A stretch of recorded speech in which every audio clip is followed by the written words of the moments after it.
Bonjour tout le monde. Rebonjour pour ceux qui étaient avec nous pour la précédente table ronde.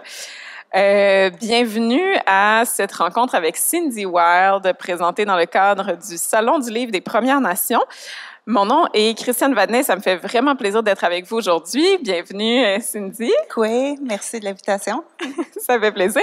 Avant d'entrer dans le vif du sujet, je vais vous lire quelques remerciements parce que oui, on me l'a dit que l'erreur a été... Oui, merci. Alors, comme... Peu importe ce que j'ai dit à la précédente table ronde, nous sommes en 2024. Alors, cette activité est présentée en codiffusion par Koyaton, qui est la maison de la littérature, dans le cadre du 13e Salon du livre des Premières Nations, qui est une présentation de TELUS, réalisée par Koyaton. L'édition 2024 est rendue possible grâce à l'appui des partenaires financiers suivants: Acier Owishta, le CN, Inergex, Énergie renouvelable, Hydro-Québec, la Caisse Desjardins de Wendake, Ocatela, le Conseil des arts du Canada, le gouvernement du Canada et le gouvernement du Québec, la SODEC, la Ville de Québec et Wendake. Alors, merci beaucoup.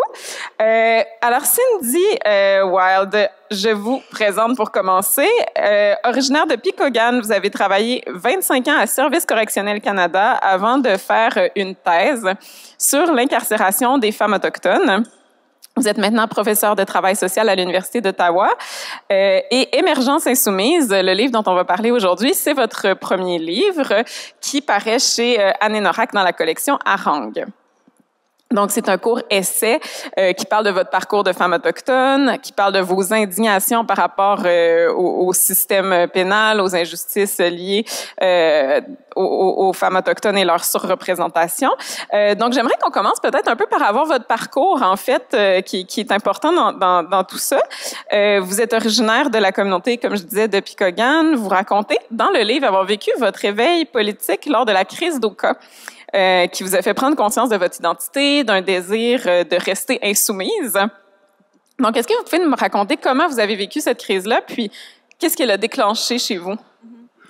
Ben, en fait, c'était à l'aube de mon âge adulte. J'allais avoir 18 ans, puis j'étais au cégep. Donc, je pense qu'au cégep, on commence à se forger un peu l'esprit critique. On commence à s'intéresser à autre chose que ce qui se passe à la radio. Donc, tous les sujets politiques m'ont tout de suite intéressée. Et là, la crise d'Oka est arrivée. Et avec grande surprise, je me suis rendu compte que ma famille ne réagissait que peu à ce qu'on entendait dans les médias, qui n'était pas très beau. On nous dépeignait vraiment comme des délinquants face à l'autorité, mais aussi de la violence. On était des gens qui payaient pas notre électricité, on payait pas des taxes. Bref, toute une image que je voyais pas. Moi, j'habitais Laval à l'époque avec mes parents hors réserve, puis on payait nos taxes, on payait notre électricité, puis je me suis mis à poser des questions. J'avais de la visite chez moi à cette époque-là. J'ai essayé d'avoir des réponses et il y avait un silence autour de ça. Il y avait plusieurs choses très taboues. Je me suis rendu compte rapidement chez nous. Et je suis allée par moi-même chercher mes réponses parce que j'aimais pas ce que je vivais. C'était la première fois que je vivais du racisme. C'était la première fois que je vivais vraiment de l'exclusion. J'ai été au cégep. J'ai vraiment fait mon cégep en marge là parce que les gens ne se rendent pas compte à quel point ça a une incidence sur la vie des Premières Nations, ce genre de difficultés-là entre les peuples. Puis moi, ça m'a vraiment marqué. C'est là que j'ai eu mes premières réflexions sur le fait qu'on était vraiment divisés. Puis il fallait faire quelque chose finalement. Puis ça a été assez traumatisant. Ben oui, je comprends. Puis comment vous les décririez? Vous dites, mettons... on se sensibilise un peu, vous dites, ça a beaucoup d'impact dans la vie d'une personne des Premières Nations. Comment vous décririez ces impacts-là de ce ressenti-là, du discours social autour de vous? Ben, curieusement, j'ai eu plein de gens qui m'ont questionné vraiment de front, là.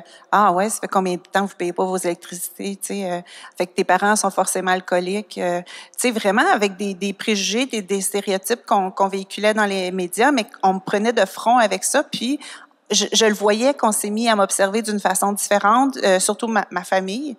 Puis ma famille, à cette époque-là, vivait beaucoup de racisme en Abitibi, puis je l'explique dans le livre. À un moment donné, je m'en allais rejoindre ma famille et à l'entrée de Picogan, il y a seulement une entrée et il y a eu un gros feu d'allumé. Puis par les non-autochtones pour nous signifier de rester en réserve et de pas sortir. Et c'est là que je me suis rendu compte que, maintenant, quand j'allais dans les magasins à Amos, je me faisais suivre. Tu sais, fait que j'étais rendue comme suspectée de je sais pas quoi, puis ça m'était jamais arrivé vraiment, là. Puis là, je me disais, ma famille vit ça maintenant au quotidien, comment ça va changer, tu sais. Puis ça a été très, très long. Puis même encore aujourd'hui, tu sais, il y a vraiment beaucoup de profilage dans la région, là, tu sais, puis on part de Lovicourt jusqu'à Picogan, évidemment, là, mais tu sais, comme tout autour, c'est pas toujours facile. C'est sûr qu'il y a de l'amélioration, mais à cette époque-là, là, c'était très, très vif, puis les esprits étaient vraiment échauffés, là. Puis, bon, je sens que la crise d'Oka, c'est quelque chose qui a été, je pense, marquant. Isabelle Picard nous le disait aussi tout à l'heure. Puis, en fait, vous êtes spécialiste aussi de l'impact des enjeux sociaux sur les femmes. Est-ce que vous avez vu le film Beans et comment vous y avez réagi? Parce que c'est justement cette histoire d'une femme qui vit la crise d'Oka et qui nous parle beaucoup, pour ceux qui l'ont pas vu, de ce ressenti des femmes qui doivent finalement protéger les enfants, essayer de garder l'harmonie, que finalement, il y a comme aussi une différence genrée dans la façon de vivre cette crise-là. Quel regard vous portez là-dessus? Bien, j'ai vraiment apprécié le film parce que c'est un regard autochtone sur la situation. À part Alanis Obenzawin, il n'y a pas grand monde qui avait pris cet angle-là. Donc, je pense que c'était nécessaire et de le raconter comme une histoire vécue. On n'était pas loin d'avoir la même âge à peu près.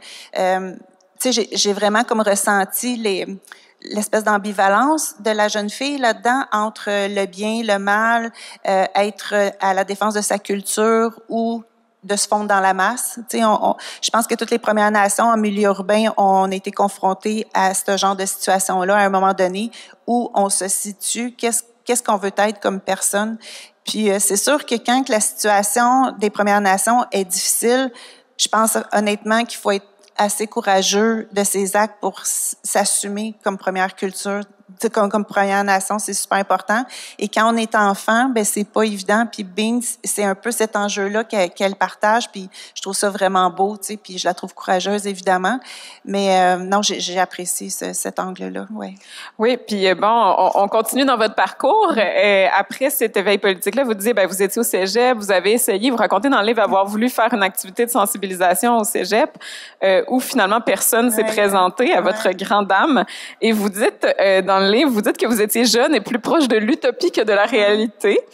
Alors, qu'est-ce que ça vous a appris par la suite? Qu'est-ce que votre parcours, finalement, vous a appris sur cette idée-là de réalisme, d'utopie? Où est-ce que vous vous situez maintenant? En fait, je me suis rendu compte que c'est pas parce que je veux être sympathique que ça peut réussir. Vraiment, c'est ce que ça m'a mis en plein visage. Il faut plus que ça. Puis, tu sais, par la suite, ça a été comme ma première confrontation, tu sais, au non-intérêt des gens pour les Premières Nations. C'est sûr qu'on était dans une situation de crise. Comme je dis, c'était majeur. Tout le monde l'a vécu autour. Mais plus tard, ça s'est encore revalidé. Tu sais, moi, dans mon travail de fonctionnaire, j'ai eu le mandat souvent de donner de la sensibilisation, de la formation à mes collègues sur les réalités autochtones. Et, tu sais, c'était pas super bien attendu par moment, tu sais. Je me souviens d'être allée à Côte-Nord, à Port-Cartier, donner de la sensibilisation la première fois et être sortie de là en pleurant. Et tu sais, je suis une adulte qui l'avait fait, refait, mais cette fois-là, tu sais, j'avais comme une corde sensible, quelqu'un est allé toucher, mais ce qui m'a vraiment brassée, comme on va dire, c'est que je me dis, vous êtes entourés d'Inuits, puis c'est comme ça que vous recevez les Premières Nations. J'étais comme vraiment abasourdie. Et ensuite, l'insoumission a repris le dessus, puis je me suis dit, non, vous m'aurez pas comme ça.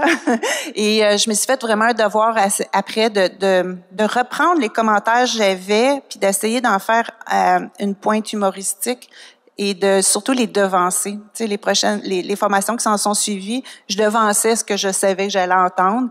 Je démystifiais tout de suite les préjugés ou les stéréotypes auxquels on s'en allait me confronter, je le savais. Donc, ça a été un peu ma formule à moi, comme de passer à travers toutes ces années-là. Mais c'est ça, j'étais vraiment comme brassée de savoir qu'il y avait autant de racisme, puis que la nation Innu était confrontée à ça à tous les jours. Et ces non-autochtones-là venaient en territoire Innu, hein, le centre d'achat appartient aux Innu. Je me disais, vous êtes chez eux, et c'est cette façon-là que vous les percevez. Je trouvais ça tellement triste. Ouais, c'est désolant à entendre. Puis, comment vous en êtes venu à travailler à service correctionnel? Qu'est-ce qui vous a mené à ce monde-là, finalement, de la prison? Bien, c'est un peu un hasard parce que moi, j'ai toujours rêvé d'être avocate. Je voulais travailler en droit. Puis, un été que j'étais au cégep, j'ai abouti sur un programme d'été pour les étudiants qui est en fonction publique. Et par hasard, je suis arrivée au Collège du personnel où on forme les agents correctionnels. Et c'était un genre de mini Nicolette, tu sais, mais c'était pour les agents de correction. Puis j'ai vraiment trouvé ça le fun. Et les formateurs, c'était des criminologues. Puis je vais toujours me souvenir d'une personne qui s'appelait Lucie. Elle me parlait de son métier, puis tellement avec de pertinence puis d'intérêt que ça m'a intéressée et je me suis inscrite en criminologie. Je trouvais que c'était un jumelage de droit et d'intervention sociale. Fait que puis avec toute l'utopie qu'on me connaît, je pensais vraiment changer les choses, mais encore là, j'ai eu un beau petit mur. Donc vous avez été d'abord agente, voyons. Ben, en fait, je rentrais en secrétariat pour être honnête pendant que je faisais mon bac. Puis donc vous avez progressé, vous avez plus travaillé sur les dossiers aussi autochtones, oui. Là, c'est ça. Si vous pouvez nous parler peut-être un peu de votre rôle au sein de l'institution. Oui, ben c'est ça. En 1992, il y a eu des changements à la loi qui permettaient l'implication des Premières Nations et des Inuits dans la prise en charge des détenus, soit par l'offre de services de programme ou même la prise en charge totale par un centre de guérison, par exemple. Fait que moi, j'ai embarqué les pieds joints là-dedans. Je voyais vraiment une opportunité de contrer cette surreprésentation-là ou d'offrir au moins des services qui sont culturellement adaptés. Donc, je trouvais ça vraiment passionnant et je suis arrivée comme première. J'étais la seule dans l'équipe et l'équipe a grossi au fil des ans. Mais les services correctionnels étant une institution très, très coloniale à travers une autre institution qui est très, très coloniale, qui est le système de justice, ben ça a été comme des bons coups puis des moins bons coups, tu sais. C'est ça. On n'a pas changé la surreprésentation. Au contraire, ça a toujours augmenté, à mon grand désarroi. Mais il y a certains services qu'on peut dire comme que c'est apprécié, honnêtement, les centres de guérison. Mais il reste que c'est toujours de rentrer un cercle dans un carré. Tu sais, on essaie de rentrer la vision autochtone dans une vision colonialiste. Puis c'est très, très présent, là. Oui, puis c'est, en fait, tout l'objet de votre livre, c'est de raconter ce que vous nous dites là, d'un angle personnel, mais aussi de nous parler de cet enjeu de surreprésentation qui est très grave, de parler justement de cette expérience à Service correctionnel Canada. Vous écrivez que vous avez passé 25 ans dans ces murs et aucun livre ne serait assez volumineux pour que je puisse y consigner tout ce qui est venu me chercher en tant que membre d'une Première Nation. Est-ce qu'il y a des images en particulier, des situations qui vous habitent et qui vous mobilisent à chaque fois que vous y repensez dans ce que vous avez vécu à travers ce système-là? Bien, le milieu correctionnel, c'est pas un milieu qui est nécessairement sain. C'est très laid, c'est très négatif. C'est une micro-société, mais avec ce qu'il y a de moins beau de la société. C'est des gens souffrants qui sont là-dedans. Et les gens qui sont appelés à intervenir, je pense qu'on est aussi souffrant de souffrir là-dedans. Et tu sais, il y a vraiment un humour noir qui existe pour s'en sortir. Tu sais, puis souvent j'en parle à mes proches. Tu sais, des espèces de blagues plates qu'on se fait entre nous, mais pour rendre ce qui est pas beau un peu plus beau. Tu sais. Puis j'imagine qu'avec les Autochtones, c'est un peu de cette façon-là que mes collègues essayaient de s'en sortir. Je sais pas, tu sais, mais tu sais, il était pas rare que j'arrivais dans le pavillon où je venais rencontrer les détenus là, que tu sais, j'entendais derrière moi là, tu sais, ou la chanson Anikoni. Puis tu sais, ça a duré des années. Puis les gens qui me connaissent, tu sais, ils savent que je me laisse pas faire, tu sais. Mais quand tu t'affirmes dans ce milieu-là, paye un peu pour, dans le sens que c'est comme si tu rentres pas dans le game, puis on me le faisait sentir, tu sais, par exemple, entre deux portes, je restais plus longtemps que les autres avec les détenus, tu sais. Fait que quand t'es en train de traverser un pavillon, puis t'es entre deux clôtures avec 100 détenus, c'est pas forcément confortable, et c'est de cette façon-là qu'on vit un peu les représailles, les employés qui adhèrent pas à la philosophie. Puis tu sais, aujourd'hui, c'est merveilleux, je peux tout raconter ça. Pendant des années, j'avais pas le droit, tu sais, parce qu'il y a une espèce d'omerta qui est nécessaire, puis on prête allégeance à l'organisation, puis on n'a pas le droit de parler, on n'a pas le droit de parler de ces réalités-là. Et aujourd'hui, ben moi, je suis retraitée, puis j'ai la liberté de le faire, puis je le fais parce qu'il faut sensibiliser les gens, même les jeunes qui ont envie d'aller travailler là. Ma fille, elle étudie en droit, puis elle s'intéresse à ça, puis j'étais un peu désespérée. Tu sais, puis je me dis, OK, je veux pas la freiner, mais je veux qu'elle sache c'est quoi la réalité, tu sais. Puis que quand tu es une Première Nation, puis que tu t'en vas travailler au gouvernement tout court, c'est difficile. Puis dans le milieu de la justice, encore plus, je pense. Donc, ouais. Mais je vous écoute, puis je me dis, qu'est-ce qui vous a tenu dans cette idée qu'on pouvait changer le système de l'intérieur? Parce que j'imagine que vous aviez cette idée pour rester 25 ans dans ce système-là, dans un poste où vous pouviez justement un peu changer les choses. Qu'est-ce qui vous mobilisait à vous dire ça peut changer quand même un peu? Je pense que c'est mon éducation tout court. Moi, j'ai été élevée par mes grands-parents. Et j'avais le droit de faire tout ce que je voulais. J'étais vraiment un enfant gâté, aimé.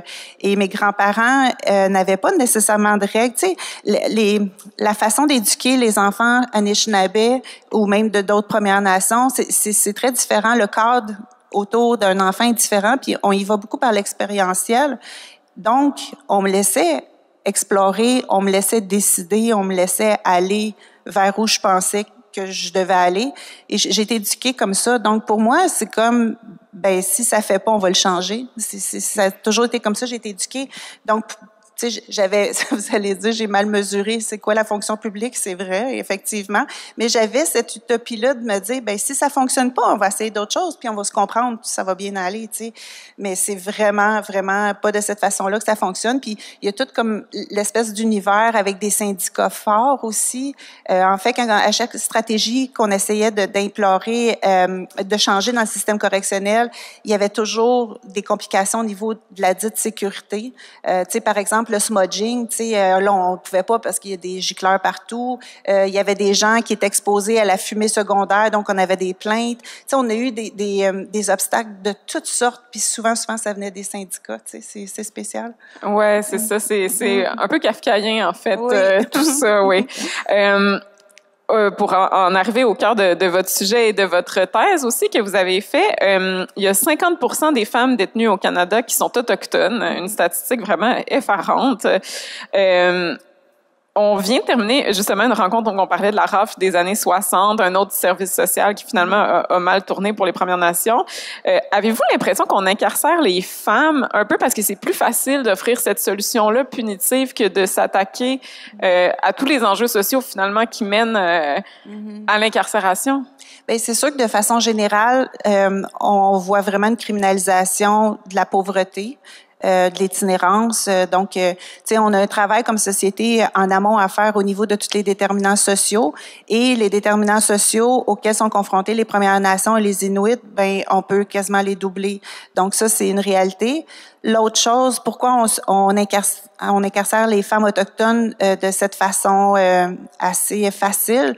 Ben moi, je pense qu'elle s'explique dans un héritage colonial. C'est la façon qu'on a toujours traité les femmes autochtones depuis l'arrivée des colonisateurs, parce qu'elles étaient un obstacle au territoire, parce qu'elles avaient un rôle décisionnel dans les sociétés autochtones, elles avaient un rôle complémentaire et égalitaire avec les hommes, et elles avaient des responsabilités. Alors que quand les colonisateurs sont arrivés, il y avait vraiment un esprit patriarcal, et c'est l'homme qui décidait avec, tu sais, les mâles alpha, là, on est tout au courant. C'est un peu cette mentalité-là. Donc, évidemment, ben les femmes ont été ciblées pour les enlever du paysage pour pas qu'elles soient un obstacle à l'accès au territoire. Et de façon très évidente et facile, on s'est mis à criminaliser leur comportement et à les étiqueter comme étant des dépravés, comme étant des femmes porteuses de maladies. Il y a eu toutes sortes de politiques étatiques qui ont été instaurées pour cibler leur comportement et qui a fait en sorte que ce sont des femmes aujourd'hui qui se retrouvent comme incarcérées, une femme sur deux au fédéral. Mais on est aussi surreprésentée dans plein d'autres sphères. Tu sais, tantôt on avait une petite discussion, puis j'expliquais que j'ai une étudiante qui veut faire son mémoire de maîtrise sur la traite des femmes, et elle me sortit des chiffres qui m'ont vraiment jeté à terre. Dans la traite des humains, les femmes autochtones, on est surreprésentées à 51%. Donc, on représente 4% de la population canadienne. Fait que c'est encore une statistique qui est effrayante, tu sais. Puis ça, je vous passe les statistiques sur l'itinérance, la violence tout court et tout, tu sais. Donc, c'est vraiment un héritage colonial qui fait en sorte qu'on se permet de traiter de cette façon-là les femmes autochtones, puis évidemment, il faut que ça cesse, là. Oui, à la lecture de votre livre, c'est tout à fait évident et à vous entendre aussi. Juste pour bien comprendre, vous parlez des déterminants sociaux finalement qui mènent les femmes à être incarcérées.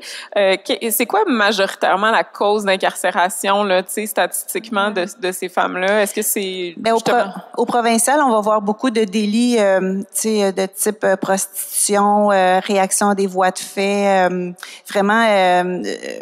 Tu sais, c'est pas des causes de violence. Quand on en arrive aux causes de violence au fédéral, souvent, c'est pas souvent, la majorité des femmes autochtones ont d'abord été victimes avant d'être la personne qui réagissait. Donc, il y a vraiment comme, tu sais, on est surreprésenté sur deux plans. C'est que avant de traiter la criminelle, je pense vraiment qu'il faut aller traiter la victime. Puis c'est ce travail-là qui a pas été fait, qui a fait en sorte que la personne est devenue criminelle. Tu sais, c'est vraiment dans une situation de défense la plupart du temps au fédéral qu'on va voir ces femmes-là, dans une position où elles se sont trouvées tellement vulnérables pour défendre leurs enfants, pour leur propre survie, qu'elles se retrouvent dans des situations comme que ça n'a aucun sens et elles deviennent incarcérées au fédéral. C'est peut-être un peu étrange de poser cette question à une ancienne du Service correctionnel Canada, mais croyez-vous même que tu sais, on voit des mouvements pour anti-police, anti-prison dans la société pour plein de raisons. Est-ce que vous croyez même que les pénitenciers sont nécessaires au final? Hein? Pas du tout. Moi, je suis dans les abolitionnistes, je le dis vraiment. Sauf que là, on est avec un système qu'on essaie de rendre accessible aux Premières Nations. Ce qui est bon aussi, c'est quand même apprécié dans certaines... dans l'Ouest canadien, les centres de guérison sont appréciés et tout ça. C'est juste que je trouve qu'en ce moment, tu sais, on réfléchit pas assez à insérer les valeurs autochtones dans cette vision-là. Tu sais, à la base, le système de justice, c'en est un qui est eurocentriste. Il est loin des valeurs autochtones, puis ça apparaît dans plein de trucs. Et il y a plein de littérature qui le dit, même, tu sais, sur le langage. Tu sais, le mot culpabilité, ça existe dans aucune langue autochtone. Comment voulez-vous que ça fasse un sens pour quelqu'un de plaider coupable, tu sais? Fait que, tu sais, je pense qu'il faut revenir à la base. Avant que les colons arrivent, on les avait, nos propres systèmes de régulation, puis ça fonctionnait, les régulations sociales. Et on avait notre façon de faire avec les gens qui entravait l'équilibre de la communauté. Fait que je pense qu'on aurait intérêt à revenir un peu à cette base-là. Mais maintenant, tu sais, c'est ça, je dis souvent, c'est pas moi individuellement qui peut décider de faire ça, c'est vraiment un projet de société. Je pense que nos leaders autochtones devraient réfléchir, à tout le moins, à comment on pourrait adresser ça à nouveau avec nos valeurs et nos façons traditionnelles de faire. Et puis, ces femmes-là incarcérées, est-ce qu'aussi dans les recours qu'elles ont, elles sont limitées? J'imagine que oui, finalement, elles doivent aussi vivre ça tout au long de tu sais, non seulement comment dire, avant d'être incarcérées, mais même dans leur défense, j'imagine, elles ont des difficultés particulières. Bien, il y a beaucoup d'obstacles systémiques au niveau de la structure, ne serait-ce que la langue. Tu sais, au Québec, on a la primauté du français qui est partout dans les services publics, et on sait que la moitié des Premières Nations au Québec parlent anglais comme langue seconde et l'autre français. Donc, on vient de cibler la moitié de la population qui sont aux prises avec une langue qui est difficile. Je dis souvent qu'il y a des barrières linguistiques, mais il y a aussi des barrières langagières. Comme je disais, tu sais, il y a certains mots qui n'existent pas dans les cultures autochtones ou dans les langues autochtones. Fait que ça devient complexe. Et toute cette espèce de bureaucratie-là, très carrée, très hiérarchique, le langage est difficile à comprendre, les multitudes de politiques, les articles de loi, tu sais... moi, j'ai travaillé en partie avec plusieurs de ces lois-là, puis tu sais, c'est discutable comment c'est écrit. Fait que je me dis comment une personne qui connaît pas du tout professionnellement l'utilisation de ces articles de loi-là peut les comprendre puis les assimiler, tu sais. Puis toute l'espèce de philosophie qu'il y a derrière le système de justice punitif, tu sais, on n'est pas dans un cadre punitif. Les valeurs des Premières Nations, c'est pas ça. Donc, ouais. Oui, et puis vous l'avez abordé un peu précédemment, mais étonnamment, ce pourcentage-là de femmes autochtones incarcérées augmente. Avec le temps, on pourrait croire que les choses tendraient à s'améliorer. Comment vous expliquez cette situation? Bien, évidemment, par le fait que ça fonctionne pas, ce qu'on fait comme stratégie. Puis là, on est dans une espèce de danger, en tout cas, ce que je vois, c'est un peu épeurant, c'est que on instaure des stratégies autochtones. Tu sais, on demande aux détenus, prends ton chemin rouge. Hey, c'est très poétique en plus, qu'est-ce qu'on utilise comme terme. Tu sais, prends ton chemin, fais ta guérison, puis présente-toi aux libérations conditionnelles et démontre comment t'as changé. Fait qu'on est en train de créer une identité autochtone, tu sais, avec des valeurs autochtones qui sont assez génériques. C'est-à-dire qu'à travers le Canada, à travers le Québec, il y a une façon d'être autochtone, alors que les cultures autochtones sont vraiment différentes. Fait que là, on est en train de créer non seulement une identité autochtone, mais une obligation quasiment de pratiquer les traditions autochtones du service correctionnel pour montrer un changement dans son comportement. Fait que ça devient comme pervers, je trouve, comme changement, tu sais, puis ça montre qu'on rejoint pas tout le monde parce que forcément les chiffres ne font qu'augmenter. Tu sais, les femmes autochtones là au pays là, moi parce que j'ai travaillé à la commission Vient, les 10 années qui précédaient les travaux de la commission Vient, le PMQI qu'on appelle là, c'est les chiffres sur lesquels on se base pour mesurer le taux de représentativité de la présence moyenne quotidienne en institution, avait augmenté de 320% pour les femmes autochtones dans les 10 dernières années. Fait que c'est vraiment fulgurant, puis c'est vraiment paniquant, tu sais. Puis je le dis souvent, ce mot-là, là, pour moi, c'est une tragédie nationale, puis les gens, ils s'intéressent pas assez à cette situation-là. Puis il faut que ça cesse parce que les jeunes femmes, tu sais, en plus dans ces femmes-là qui sont incarcérées, la plupart ont connu une institutionnalisation précédente, que ce soit provinciale, au juvénile, des PJ, pensionnats.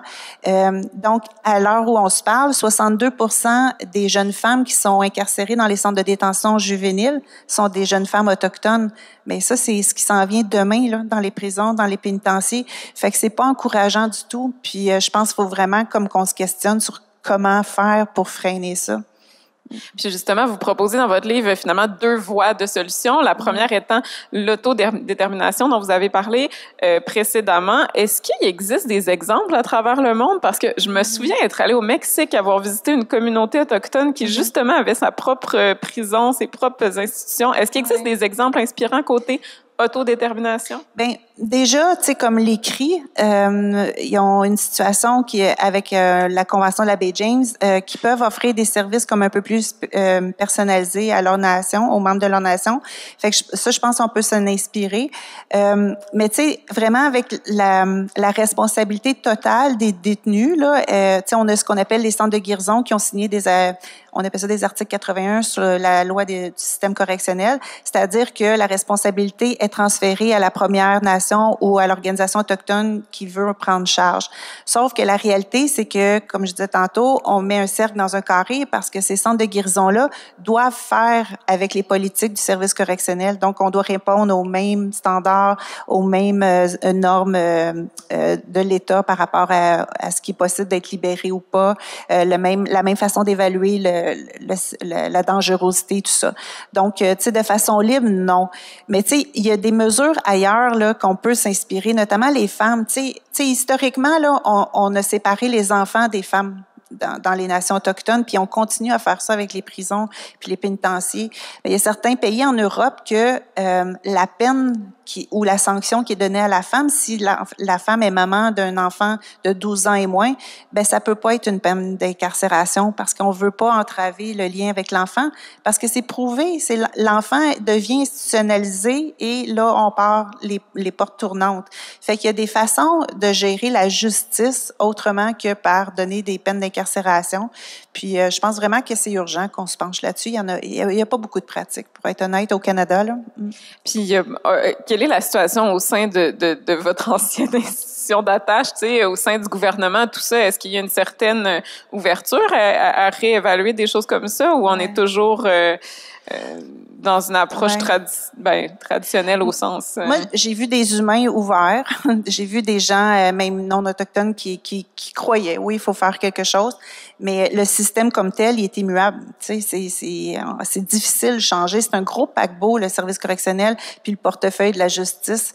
Tu sais, la semaine dernière, je m'adressais à des professeurs à l'Université de Sherbrooke en droit et je leur expliquais pourquoi c'est important de décoloniser le droit. Mais tu sais, je me rendais compte parmi les gens ils savaient pas de quoi je parlais quand je voulais décoloniser le droit.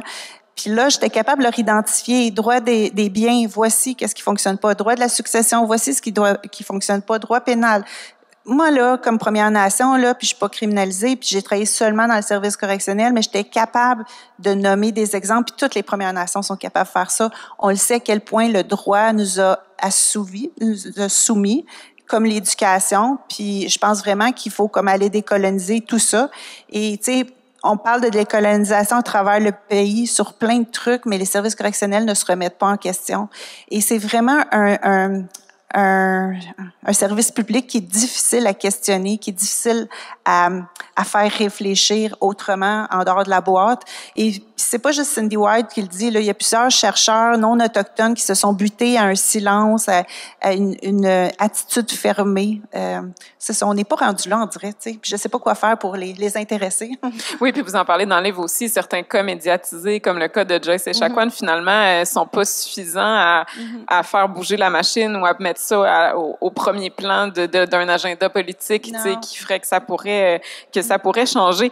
Vous avez choisi aujourd'hui d'être plutôt du côté de l'éducation. Vous formez des travailleurs sociaux. Qu'est-ce que de ce côté-là vous essayez de transmettre? Quels sont vos points forts, incontournables que vous essayez de transmettre aux futurs travailleurs sociaux par rapport à tous ces enjeux-là dont on parle? Bien humblement, mais de façon très, très décidée, j'essaie de défaire tout ce qui a été fait avant. Grand programme. Oui, je sais que c'est gros, mais puis tu sais, je suis pas toute seule. L'équipe de travail social avec laquelle je travaille pense vraiment qu'on doit revoir ce métier-là. Puis surtout à la lumière de la C92 là, qui nous permet d'avoir nos propres lois. Si on veut que ça fonctionne, il faut que ça soit en fonction des valeurs des Premières Nations. Puis c'est très, très clair. Puis c'est vraiment ça que j'enseigne aux étudiants. Et j'essaie en tout cas d'enseigner aussi ce que sont ces valeurs-là, puis surtout que c'est différent d'une nation à l'autre. Donc, tu sais, j'ai beaucoup de conférenciers là qui m'aident. Là, c'est pas juste moi qui porte ça. Fait que, tu sais, vraiment, j'essaie de leur dire comme tout ce que vous connaissez du travail social, là, laissez ça derrière, on recommence. Puis on part de tout là. Moi, je pars des récits de vie là, parce que les récits de vie vont statuer nos valeurs, vont statuer nos façons de réguler nos sociétés, de voir la vie, d'éduquer nos enfants. Donc, on part de là, puis après on construit là, avec les intentions de la loi C92 ce que c'est l'intérêt de l'enfant. C'est pas le même intérêt de l'enfant sous la lunette eurocentriste. Donc, on essaie de défaire tous ces nœuds-là. Qu'est-ce que ce serait je trouve que c'est un sujet intéressant, justement. Qu'est-ce que ce serait, par exemple, sur ce point-là, des intérêts de l'enfant, des valeurs de différentes communautés ou de celles ou de la vôtre? Ou, ouais. Ben, tu sais, je trouve que les enfants, quand la lunette eurocentriste, on dit qu'on protège les enfants, c'est d'une façon. Les Premières Nations, on a une autre façon de voir la protection des enfants. On les laisse libres, on les laisse aller s'éduquer par eux-mêmes, et toutes les normes que le gouvernement a instauré dans la protection de l'enfant, tu sais, d'avoir sa chambre à lui toute seule, d'avoir les 2 parents, famille nucléaire, tu sais. Je dis pas que c'est mauvais, mais c'est pas juste ça qui va faire le bonheur et la sécurité d'un enfant.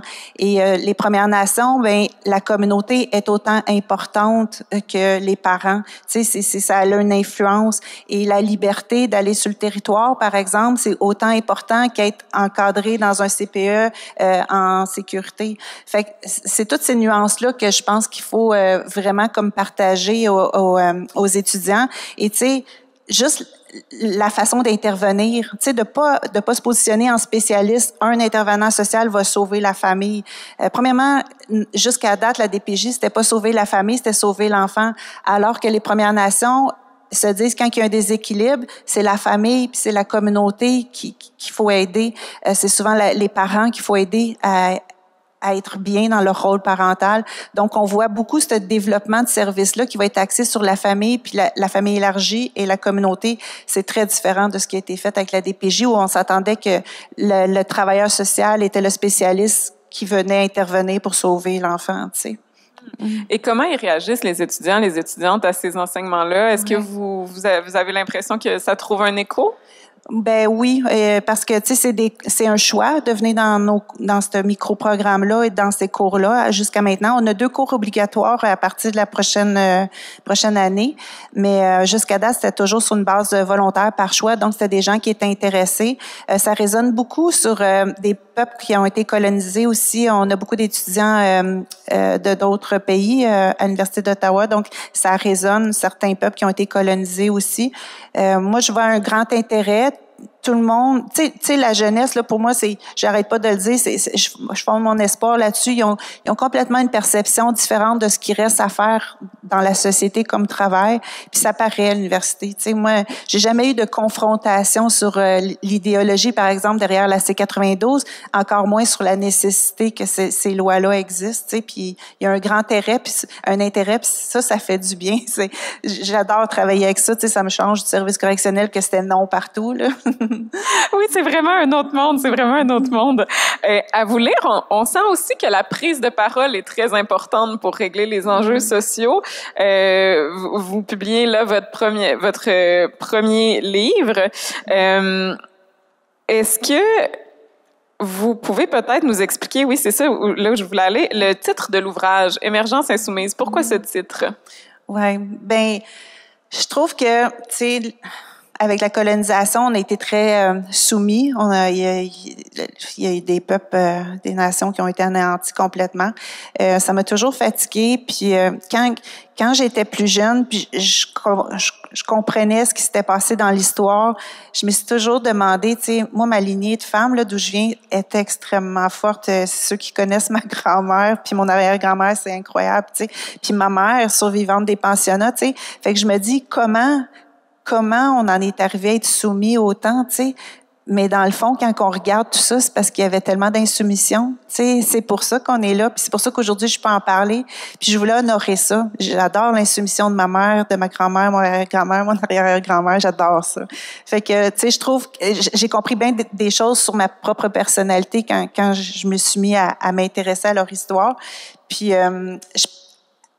en faisant ça, je me suis rendu compte que c'était vrai pour plusieurs femmes Premières Nations. On est fortes, tu sais, puis même si on a l'air soumise, ce l'est pas, tu sais. Puis il y a comme une émergence, je trouve, dans la génération de ma mère et la mienne, puis encore plus les jeunes, tu sais, comme là, tu sais, la parole est prise de plein de façons, puis c'est bien heureux enfin, ouais. Oui, et vous racontez au début du livre une anecdote.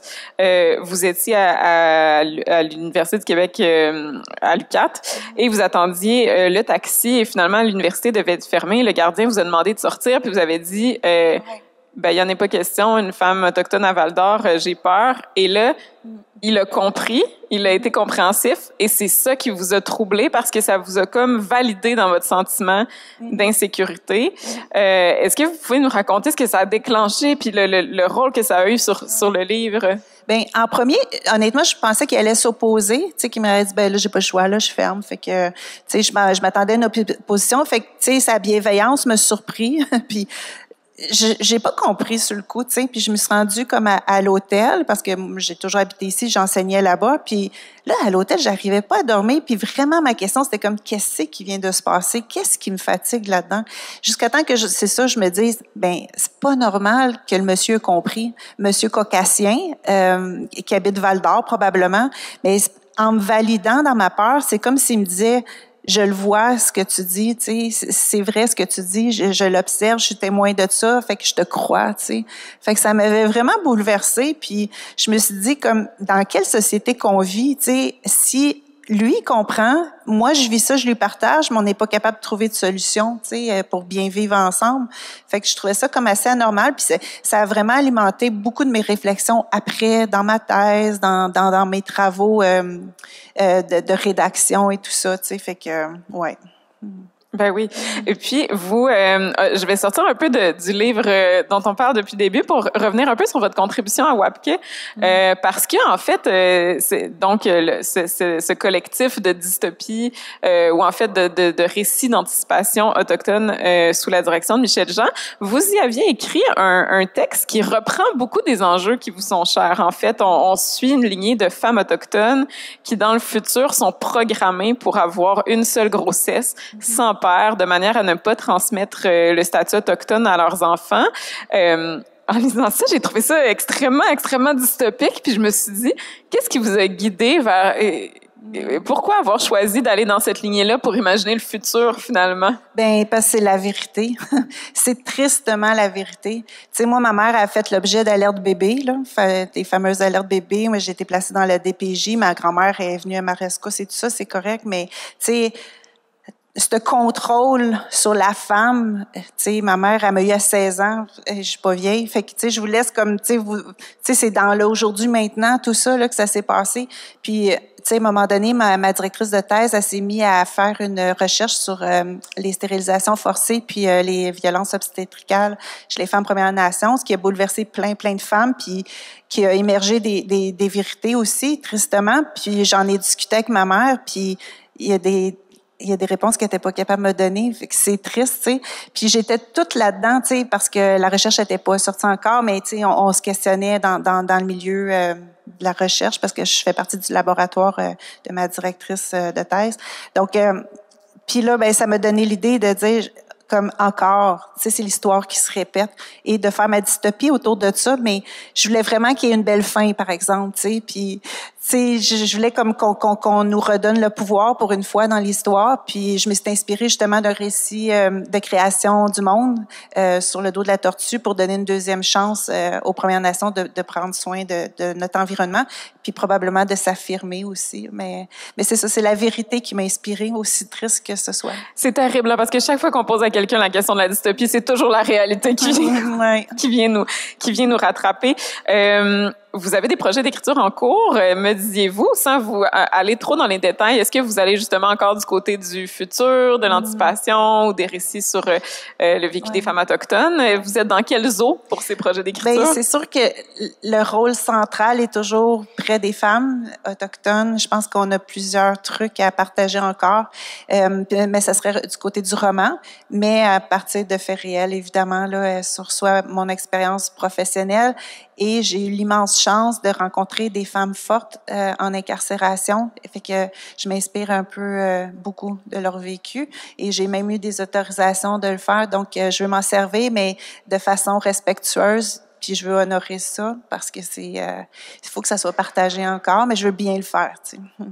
Et puis, en terminant, qu'est-ce qui serait votre espoir, votre vœu le plus cher pour les femmes autochtones en général dans un avenir proche? Qu'est-ce qui vous... Ben, je pense que dans la société, là, on a besoin d'un virage à 180 degrés dans le milieu de la justice pour les femmes autochtones. Je sais pas d'où que ça va venir, mais c'est vraiment mon souhait. Il y a plusieurs petites abeilles qui travaillent partout pour aider cette cause-là. On a des organisations autochtones, mais je pense qu'on n'en a pas assez. Puis, tu sais, il y a quelques semaines, le gouvernement du Québec a annoncé le gel des postes à fonction publique. Et ce faisant, ben c'est sûr qu'il met aussi de la hache dans certaines subventions ou contributions qu'il fait dans les organisations autochtones. Et j'ai appris comme, tu sais, 30% des SPAC, les services parajudiciaires autochtones du Québec, vont subir une coupure.